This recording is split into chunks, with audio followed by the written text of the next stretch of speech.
2, Porto 0, a lovely night at the match. I think we've got it all say there.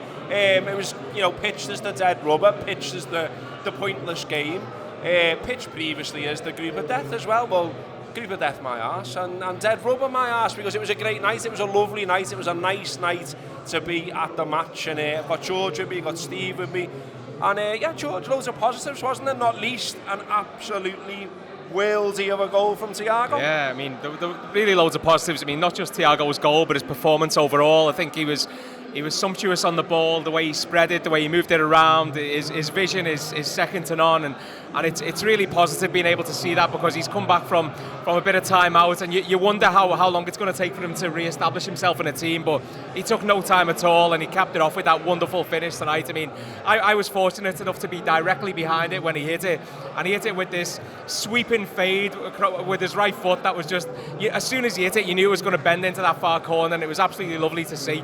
He was excellent throughout, and he deserved plaudits when he went off as well. It was lovely. He absolutely did. It looked like Klopp said, "Oh my God," to him, because it was a lovely goal. I think George is right there, Steve, that you could see in the Kop that it was on, but to hit it with that technique and to put it right in the corner shows his class. And I think as well, it's interesting that it comes at a time when he himself has been forced to deny that he's interested in going back to Barcelona. There has been this, not among Liverpool fans, but maybe among outsiders looking in, who were saying it's not really worked, that signing, he's not done so much, and yet here he is, back-to-back matches that he's influenced there. He was good against Arsenal as well. Yeah, and some of that's been fair enough. He hasn't been as involved as we would have liked, and as I think he would have liked. But now you can see, you see him coming in. Against Arsenal, I thought he was excellent, and then today, just everything he does is just brilliant. Just the angles he sees, and he's doing stuff really at the business end as well, which is what I like. It's great seeing him, playing in between the line of defensive midfield and midfield, if you like, and recycling the ball and all of those good things. But when he's getting forward, and that's when he's just so potent, and he's got world-class quality. Yeah. Whether week in, week out you can go, he's a world-class player, just because of the fitness, I guess, is the only thing that holds that back. But when on song and when available, and when he gets a run of games, which you're hoping now he's going to get, you can see this big run ahead of him where he could play. He'd be one of the first names on the team sheet if he stays fit, and that's really exciting. I see, how going to home games, it's quite rare that we've seen him play, because obviously last season we couldn't get to the games. So literally seeing him, play, let's say 90 minutes, but play, the majority of the game, it's a real treat, it's a real pleasure just in itself. You said what a nice night it was.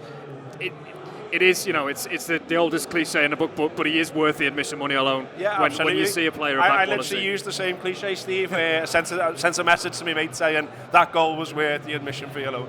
So journalists say.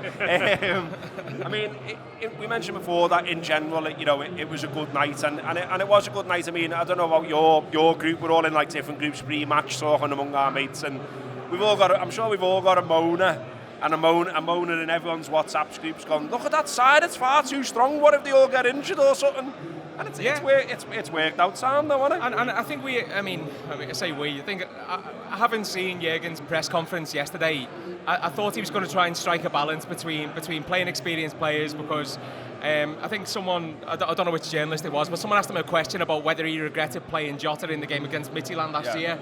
And he was so definitive in his answer. He said, my job is to win games as Liverpool manager, and the only thing I need to look at the end of the day is that if I had to make that decision again, fine, Jota was out for 3 months, but if I had to make the decision again, I would absolutely do the same thing, and that's enough for me.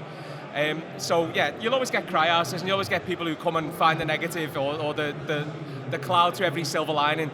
But there were so many positives to take today. I thought Tyler Morton was played a game of maturity beyond his years. He recovered so well. He swept up where he needed to. He used the ball really sensibly. Again, we've already spoken about Thiago, and let's not forget, apart from Thiago's overall performance where he looked... Hello Reds, thanks for watching that taster of the post-match pint. If you want to watch the rest of that video, really easy to watch it right here on YouTube. Just click the join button below. That activates the membership. It gives you access to the Anfield Wrap's premium videos, which includes the post-match pint, but also reviews, previews, exclusive interviews, and it means you can follow us, follow them from here, the heart of Liverpool.